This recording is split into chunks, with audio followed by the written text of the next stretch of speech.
Quero compartilhar com vocês uma palavra rápida e já conhecida de todos nós. Quando a gente é novo, não que eu não seja novo, nos preocupamos muito em novidades, em trazer coisas, diferentes, impressionar, mas o tempo vai passando e a gente vai compreendendo da parte do Senhor que falar as mesmas coisas é melhor, que fortalecer, consolidar aquilo que nós já temos ouvido, aquilo que nós já temos recebido, sempre é melhor. Eu fui formado assim, ouvindo as mesmas coisas, e não me envergonho em dizer que tantas coisas que ouvi no princípio, a ficha só foi cair anos depois. Nem sempre a gente compreende de primeira mão. Por isso é necessário que possamos repetir, possamos enfatizar o beabá, os rudimentos, os fundamentos que nós temos recebido. Então, eu quero compartilhar com os irmãos a respeito do que Deus quer. Diga comigo, o que Deus quer. Pergunta para o seu irmão, você sabe o que Deus quer? Efésios capítulo 1, o verso 11. Dizendo um mistério aqui. Efésios 1, verso 11.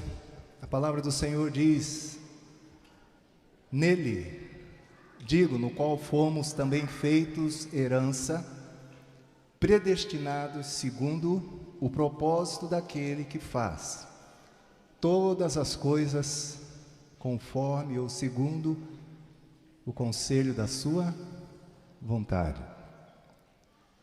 Esse verso é um verso muito especial porque traz duas palavras que servem como base para esse questionamento que nós fizemos. O que Deus quer?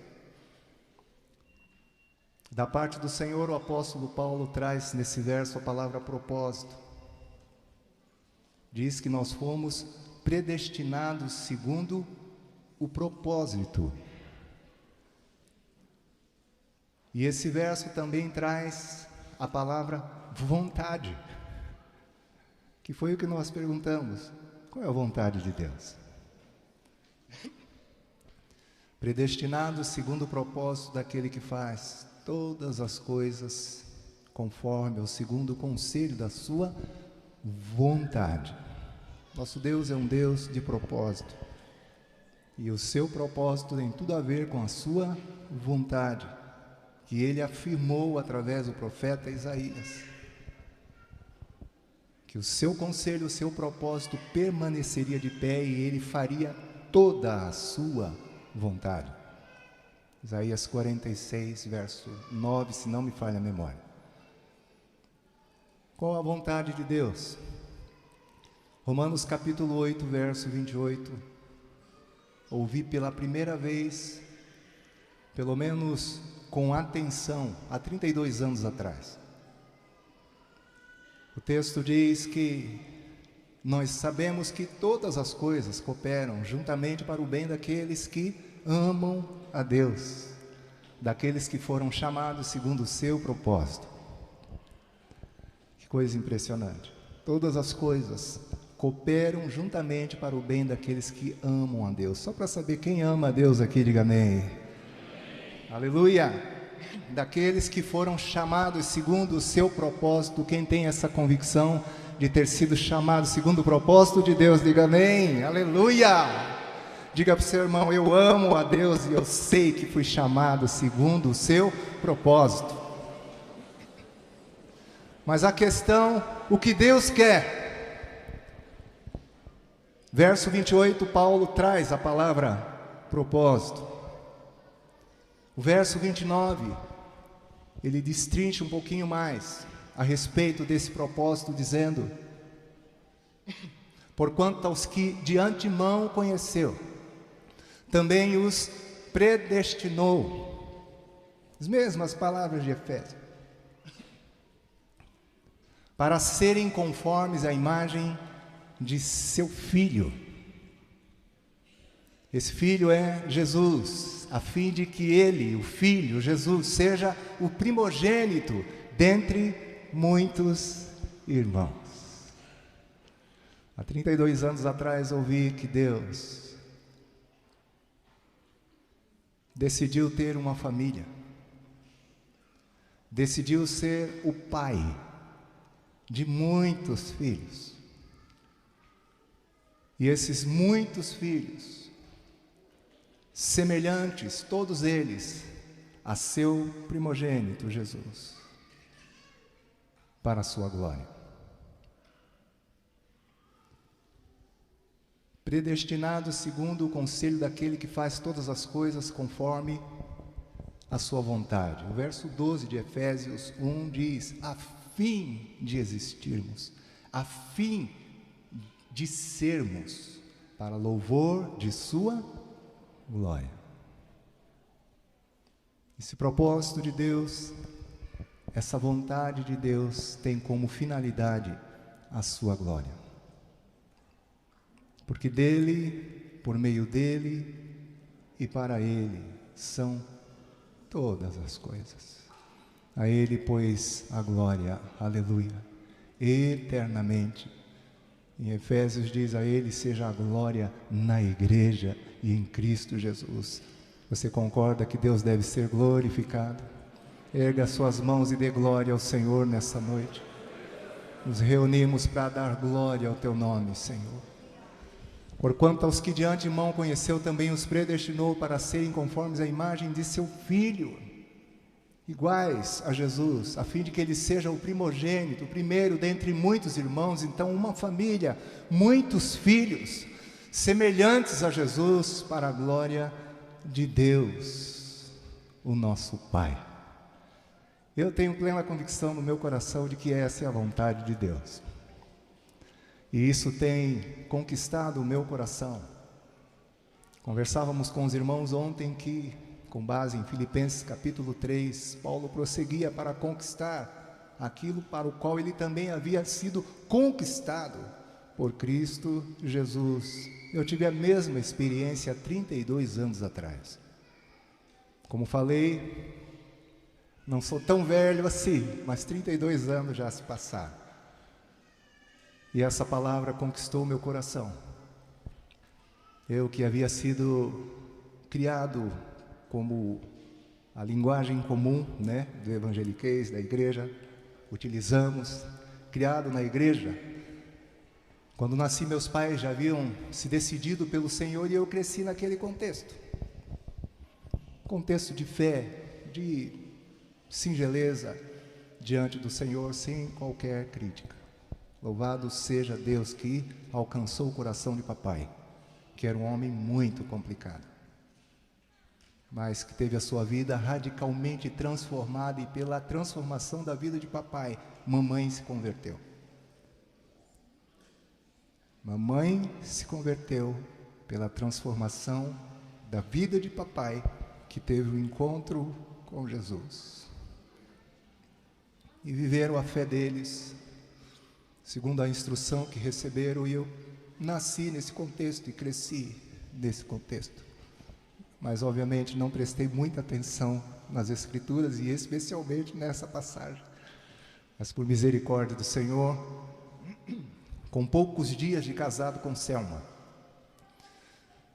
fiz uma bendita viagem para Porto Alegre, Rio Grande do Sul, onde conheci Asaf, onde conheci Jon Gottfriedson, e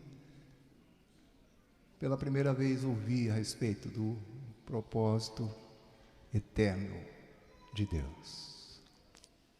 32 anos atrás. Continuamos, como disse Wagner, com as lutas, com os desafios, mas conscientes, Romanos 8, 28, de que todas as coisas cooperam, aleluia, para o meu bem, louvado seja o nome do Senhor.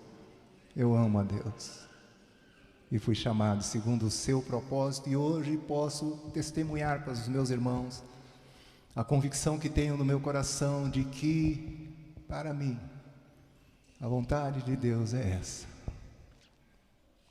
Louvado seja o nome do Senhor.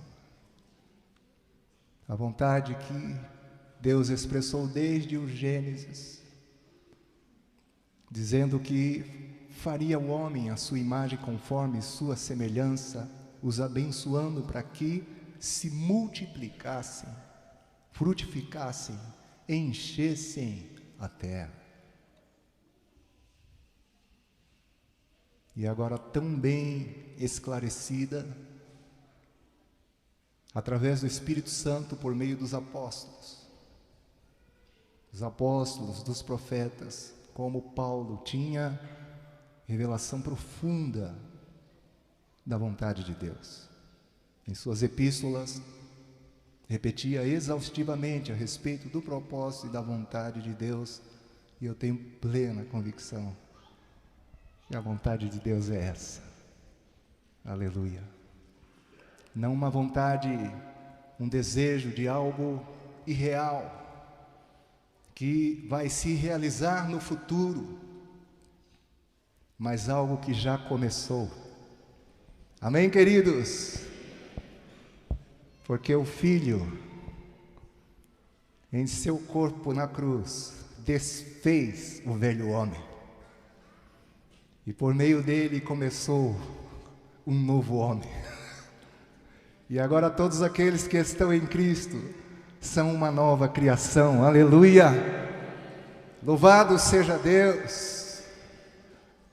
Todos quantos o receberam o poder de serem feitos filhos de Deus, a saber, aqueles que creram em seu nome. Não nasceram da vontade do homem, nem da carne, nem do sangue, mas do alto. Novo nascimento, que abriu os nossos olhos para vermos o reino, o nascimento da água e do Espírito, que nos capacitou não apenas observar, mas experimentar e entrar no reino de Deus e vivermos juntos com essa grande família, com muitos filhos, alguns bebezinhos recém-nascidos, outros adolescentes na fé, outros jovens, outros experientes, alguns já promovidos, já com o Senhor.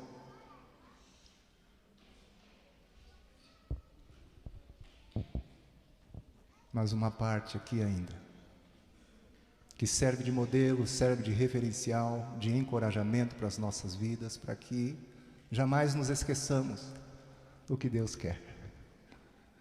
E possamos viver o que Deus quer, e possamos cooperar com Deus para que outras pessoas também vivam o que Deus quer. Amém, meus irmãos? Aleluia! Eu me empolgo com essas coisas.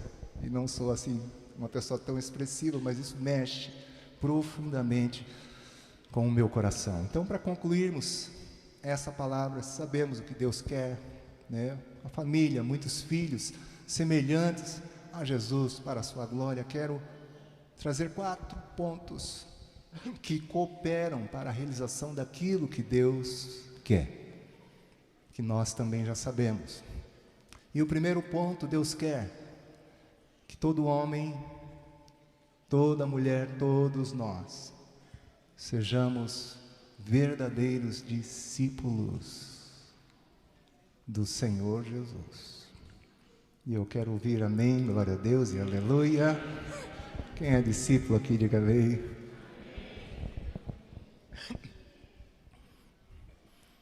Por um tempo eu me contentei com a qualificação crente, que é correta, cristão, que é correta. Mas depois de algum tempo tive que compreender e me render à realidade daquilo que por mais de 250 vezes é repetido só no Novo Testamento, que é discípulo, cujo significado é seguidor, o significado é aluno, o significado é aprendiz. E me permitam dizer, meus amados irmãos,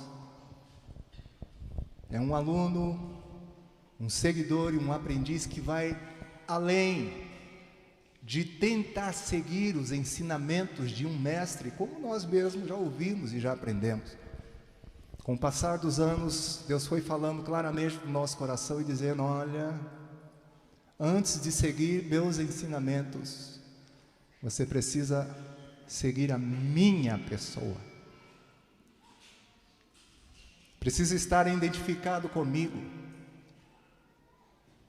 Não são regras, não são ordens, não são mandamentos.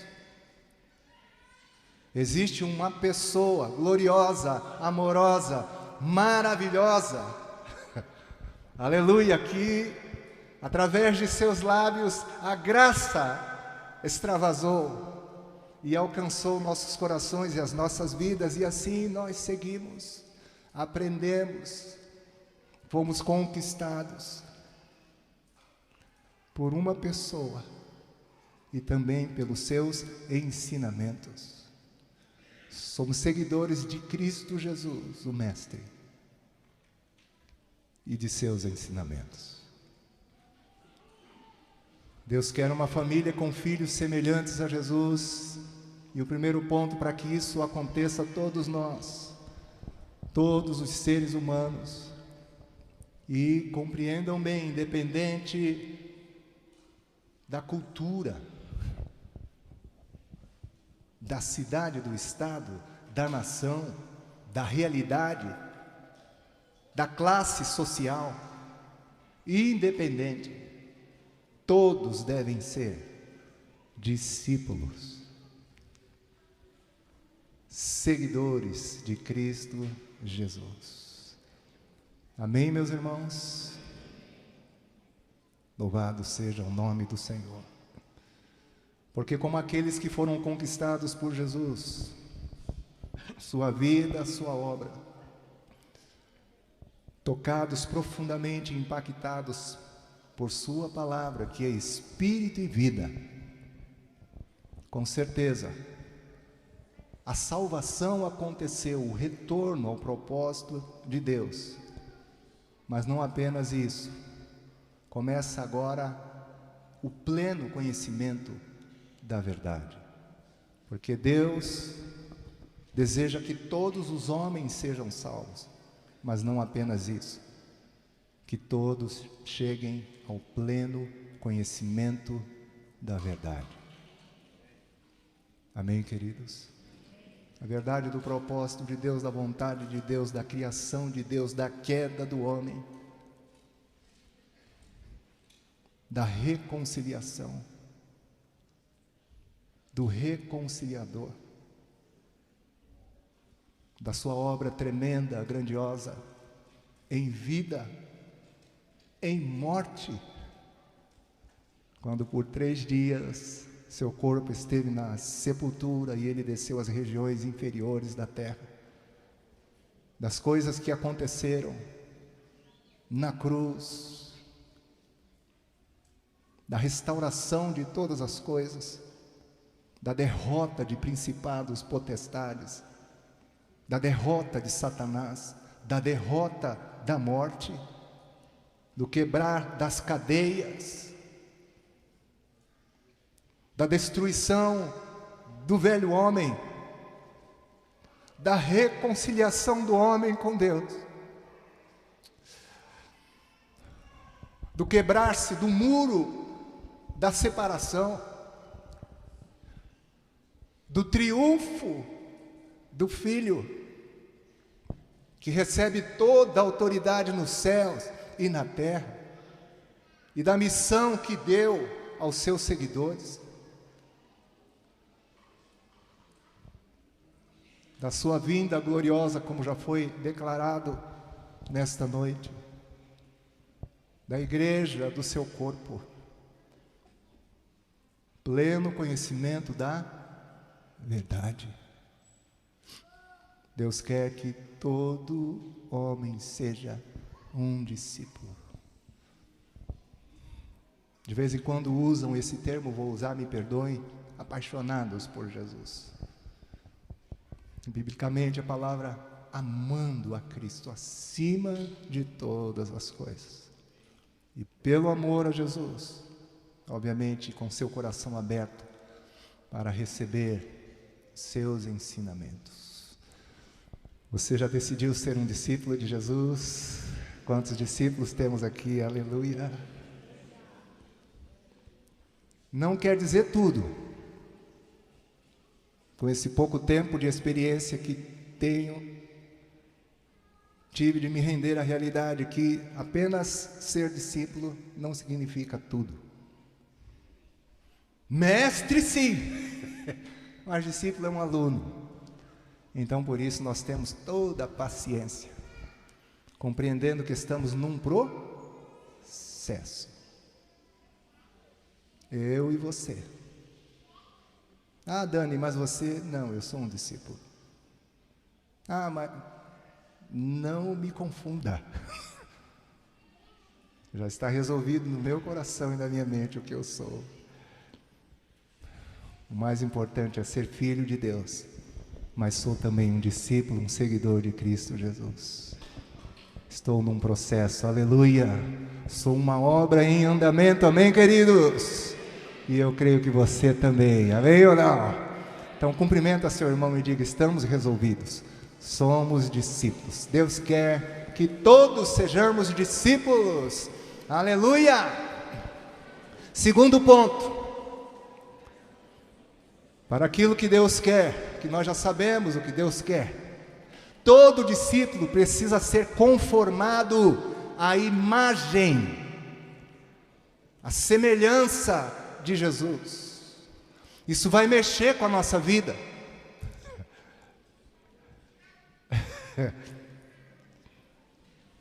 Com a nossa forma de ser, com a nossa forma de agir, com as nossas prioridades. Vai interferir na herança que recebemos de nossos pais, no conjunto de influências que operou em nossas vidas para que sejamos o que somos hoje. Imagina tua formação, tua criação, tuas amizades, as experiências, segundo tua análise, boas, as ruins. Vai haver uma interferência amorosa da parte de Deus, pelo Espírito Santo, pela palavra, pela igreja, para que eu e você sejamos conformados à imagem, à semelhança de Jesus, no caráter, mas também no carisma, nos dons. Jesus não era apenas caráter. Pedro está pregando a respeito de Jesus em Atos dos Apóstolos, capítulo 2, ele fala sobre Jesus, varão aprovado por Deus, mas aprovado por seu caráter. Aí ele diz, com sinais, com prodígios, com maravilhas, com obras que Deus operou por meio dele. Seu serviço. Como seguidores de Cristo, conquistados por Jesus, como já falamos no primeiro ponto, eu imagino que a nossa ocupação é observar a vida dele. É ler as Escrituras e se impressionar com a glória do Filho de Deus, com sua mansidão, com sua humildade, com seu serviço, com seu amor, com seu perdão, com a sua simplicidade, sua pureza, com a sua santidade, com a sua capacidade no poder do Espírito Santo de proclamar o Evangelho, proclamar o reino, manifestar os dons, incluir pessoas, suportar gente da pior qualidade. Como o médico que não veio para os sãos, mas para os doentes. Sua capacidade de lidar com religiosos, com críticos, com hipócritas, com fariseus, nunca perdendo a linha, sempre no lugar certo, agindo da maneira certa, falando a coisa certa, uma vida perfeita, irrepreensível, no centro da vontade de Deus. Como discípulos, eu e você também fomos chamados a sermos conformados, tomarmos a forma do nosso Mestre. Permitir que Deus quebrante coração de pedra, remova o dolo, a hipocrisia, o orgulho.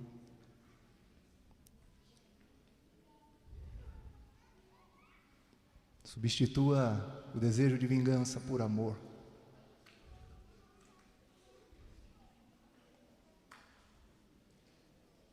Amém, meus irmãos? Somos discípulos, mas não para por aí. Deus está trabalhando para que nós sejamos conformados à imagem de Jesus. De vez em quando converso com alguns irmãos mais próximos a nós, que é muito bonito nós falarmos sobre propósito eterno de Deus, reino de Deus e essas coisas que nós já estamos acostumados. E às vezes eu comento com os irmãos, falo, irmãos, o que nós pregamos nos compromete profundamente, porque pregamos algo de alto nível, que às vezes não está compatível com a nossa vida. E aí eu penso que por isso nós mesmos temos que nos esmurrar, nos humilhar e temer muito, porque já nos comprometemos com aquilo que nós proclamamos, com a proposta, entre aspas, que temos da nossa própria vida. Eu não me glorio mais. Confesso que teve uma época da minha vida que achei, porque a doutrina é tão perfeita, tão preciosa, e eu acredito nela, como falei, 30 e poucos anos guardado no coração e impressionado com as coisas que eu recebi e continuo recebendo. Mas o tempo vai passando e me gera um temor, eu falo, meu Deus, tem misericórdia, porque isso o padrão é muito alto. Me ajuda a ser humilde, Senhor. Me ajuda, Senhor, a ter um senso de insignificância e respeitar as pessoas, respeitar os irmãos, os de perto, os de longe, não ser um crente repelente.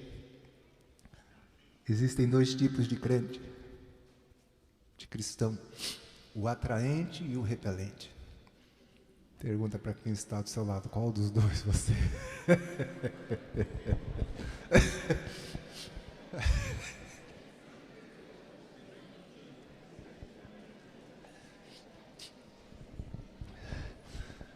Quem concorda comigo que Jesus era atraente, diga amém.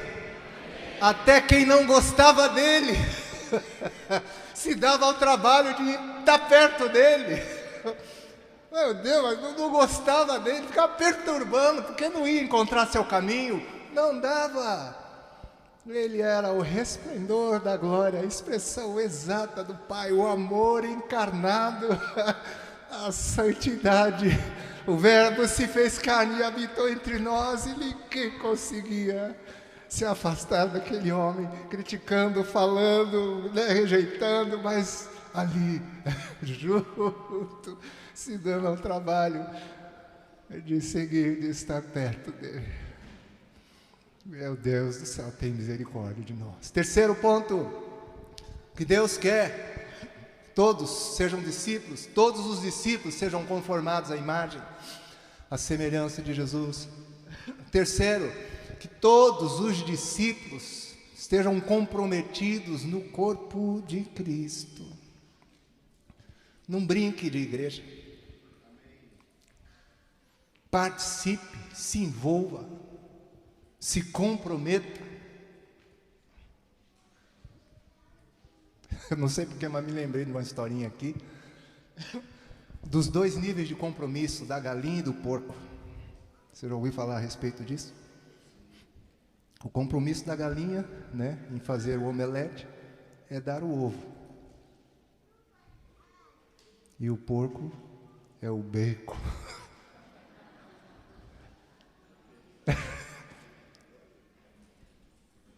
O ovo não custa muita coisa para a galinha, concorda comigo? O bacon custa a vida do leitãozinho. Pergunta para o seu irmão, qual é o seu nível de compromisso com o corpo de Cristo, com a igreja?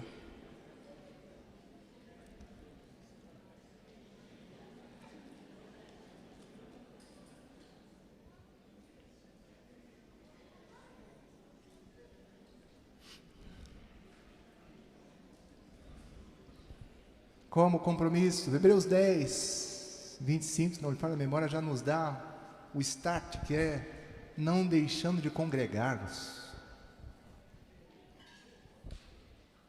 Ah, mas eu... Está escrito, não deixando de congregar-nos. Ah, mas isso não é tão sério.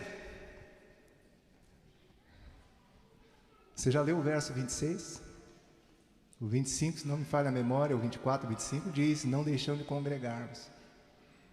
E o 26 ele diz, se não me falha a memória, o 26, né? Porque se pecarmos deliberadamente, depois de termos conhecido plenamente a verdade, que coisa impressionante. Quem deixa de congregar por negligência, não tem alguma coisa para... Tem um jogo do Palmeiras... Tem palmeirense aqui? Não, tem corintiano?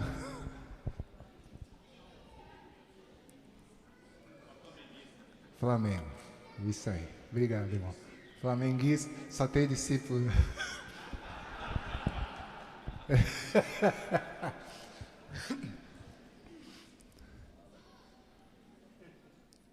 Igreja é compromisso. Compromisso de viver, compromisso de estar juntos, compromisso de congregar, compromisso de submeter aos pastores, aos líderes que Deus tem levantado. Os pastores pagam um preço tão alto. E você acha que não tem preço para você também? Tem. De dedicação, de submissão. Juntas, ligamentos, igreja nas casas. Encontro geral, toda movimentação de proclamação, de oração, de consagração. Ah, meus irmãos, compromisso. Todo discípulo esteja comprometido no corpo de Cristo. Compromisso uns com os outros, atentos uns aos outros, insistindo uns com os outros,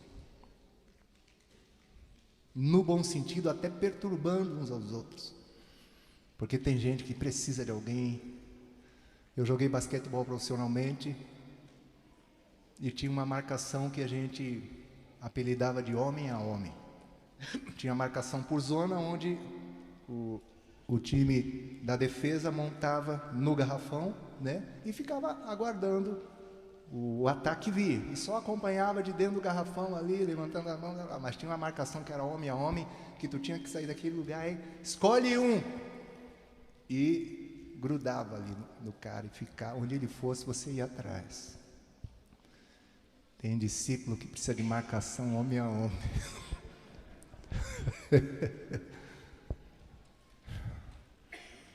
Amém, irmãos?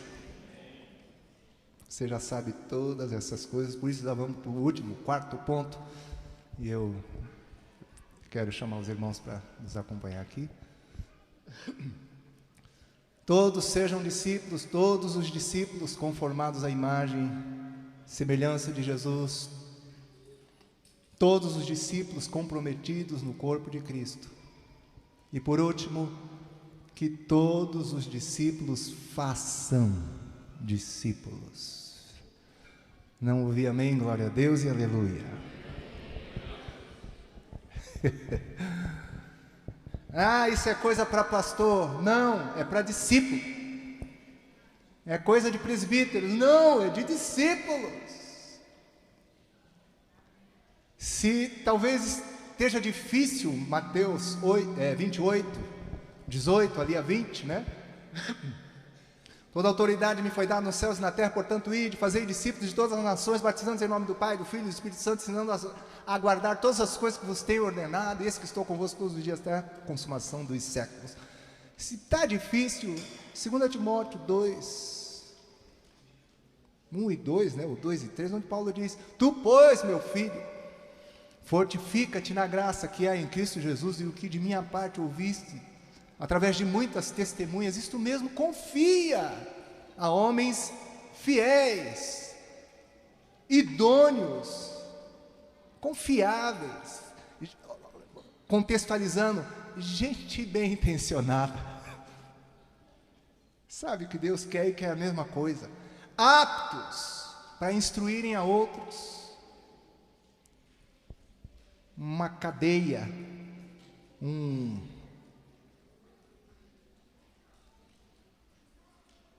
uma sequência, né? Uma cadeia integrada, falando na linguagem de gestão. Tem quem cuide de nós, nos instrui, nos ensina. Eu não invento, eu pego e repito a mesma coisa para outras pessoas, para ajudar a outros irmãos, aos meus irmãos.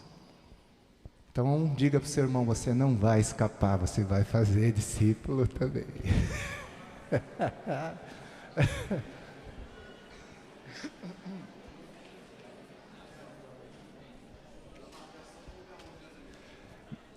E os pastores já estão falando: vai ser marcação, ó meu.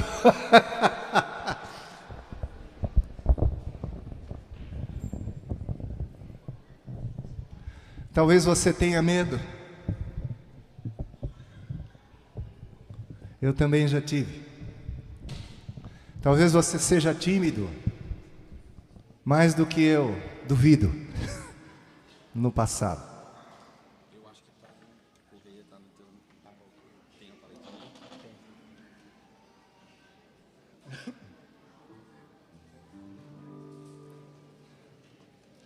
Mais do que eu não conheci uma pessoa que é mais tímida do que eu era, né?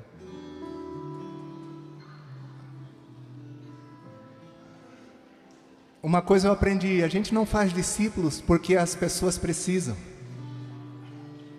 é porque nós precisamos. Servir é um dos aspectos mais importantes para a consolidação da vida de um discípulo de Jesus. Se você não transmitir o que você recebe, se você não compartilhar aquilo que você recebeu, você não vai crescer na plenitude, segundo a vontade do Senhor. É dando que se recebe. Amém, irmãos? Quando você compartilha a catequese, os ensinos, a palavra de Deus, quando você se importa com uma pessoa, você vai ver que você vai se tornando cada vez mais fortalecido em Deus. Ei, vem cá, filho, vamos junto. Aquelas verdades que você transmite para outros se tornam cada vez mais consolidadas no seu coração. Você ganha mais até do que o irmão que recebe. Vira para o seu irmão e diga: você não vai ficar fora disso de jeito nenhum. Você não escapa do discipulado, amém ou não? Vamos colocar de pé em nome do Senhor Jesus.